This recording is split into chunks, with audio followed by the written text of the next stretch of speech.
வணக்கம். Welcome to அங்கனா சமையல். இன்றைக்கி நம்ம ரொம்ப டேஸ்ட்டான அதே சமயம் ஹெல்த்தியான ஒரு பிரேக்ஃபாஸ்ட் ரெசிபி தான் பார்க்க போகிறோம். 1 கப் அரிசி மாவை வச்சு ரொம்ப ஹெல்த்தியான இந்த பிரேக்ஃபாஸ்ட் ரெசிபி எப்படி செய்யுதுன்னு பார்க்கலாம் வாங்க. இப்போ அதுக்கு முதல்ல ஒரு அகலமான ஒரு பாத்திரத்தை எடுத்துக்கோங்க. இதில் 1 கப் அளவுக்கு பச்சரிசி மாவு சேர்த்துக்குங்க. நீங்கள் இடியப்ப மாவு அல்லது வீட்டில் அரைச்ச மாவு எது வேணாலும் சேர்த்துக்கலாம். 2 டேபிள் ஸ்பூன் அளவுக்கு கடலை மாவு சேர்த்துக்குங்க.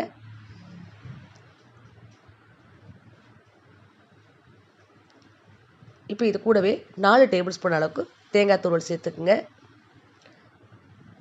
இதுக்கு நான் கொஞ்சம் ஃப்ரெஷ்ஷான கார்னை இந்த மாதிரி உதுத்து வச்சுருக்கிறேன். இந்த கார்ன் சேர்த்து செய்யும்போது ரொம்பவே டேஸ்ட்டாக இருக்கும். இது ஒரு 4 டேபிள் ஸ்பூன் இருக்கும், அதையும் சேர்த்துக்கிறேன். இது கூடவே கொஞ்சமாக மஞ்சத்தூள், ஒரு 1/4 டீஸ்பூன் அளவுக்கு மிளகாய்த்தூள் சேர்த்துக்குங்க. கொஞ்சமாக பெருங்காயம் சேர்த்துக்குங்க. இது கூடவே ஒரு கைப்பிடி அளவுக்கு முருங்கைக்கீரை சேர்த்துக்குங்க. இதை நல்லா கழுவி சுத்தம் பண்ணி இது மாதிரி சேர்த்துக்குங்க. இப்போ இது கூடவே கொஞ்சமாக கருவேப்பிலையும் கொத்தமல்லி சேர்த்துக்குங்க. 2 பெரிய வெங்காயத்தை நைஸாக கட் பண்ணி வச்சுருக்கேன், அதையும் சேர்த்துக்கலாம். நல்லா நைஸாக அரிஞ்சு சேர்த்துக்குங்க. ஒரு பச்சை மிளகாயை இந்த மாதிரி பொடியாக கட் பண்ணி வச்சுருக்கேன். நான் குழந்தைங்கள்லாம் சாப்பிடுவாங்கன்னு ஒரு பச்சை மிளகாய் மட்டும் சேர்க்குறேன். நீங்கள் கொஞ்சம் காரம் அதிகமாக வேணுன்னா இன்னும் ஒரு பச்சை மிளகாயும் கட் பண்ணி சேர்த்துக்கலாம். இப்போ இதுக்கு தேவையான உப்பு நான் 1/2 ஸ்பூனுக்கு கொஞ்சம் குறைவாக நைஸ் சால்ட்டு சேர்க்குறேன். உப்பு மட்டும் நீங்கள் பார்த்து சேர்த்துக்குங்க. இப்போ எல்லாத்தையுமே நல்லா கையால் இந்த மாதிரி நல்லா மிக்ஸ் பண்ணிக்கிங்க.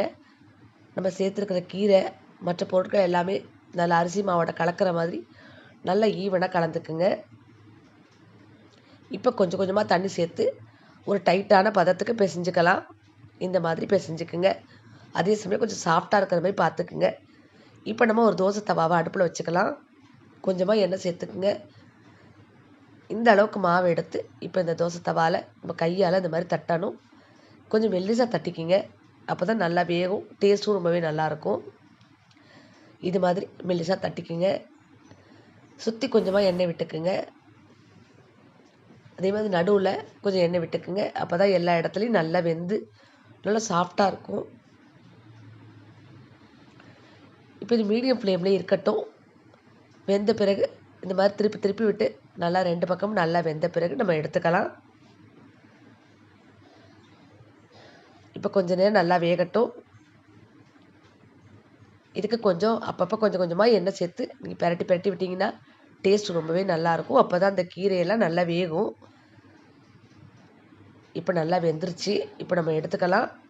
பாருங்கள் எவ்வளோ சூப்பராக இருக்குதுன்னு. பார்க்கும்போது இந்த கலர் ரொம்பவே நல்லாயிருக்கு. அடுத்தது இன்னும் கொஞ்சம் மாவு இதே மாதிரி எடுத்து இதே மாதிரி இன்னொரு அடையை தட்டிக்கலாம். அதே மாதிரி 2 பக்கமும் நல்லா எண்ணெய் விட்டு திருப்பி விட்டு நல்லா வெந்த பிறகு எடுத்துக்கலாம். ரொம்ப சூப்பராக இருக்கும் இந்த அரிசி மாவு முருங்கைக்கீரை சேர்த்த அடை.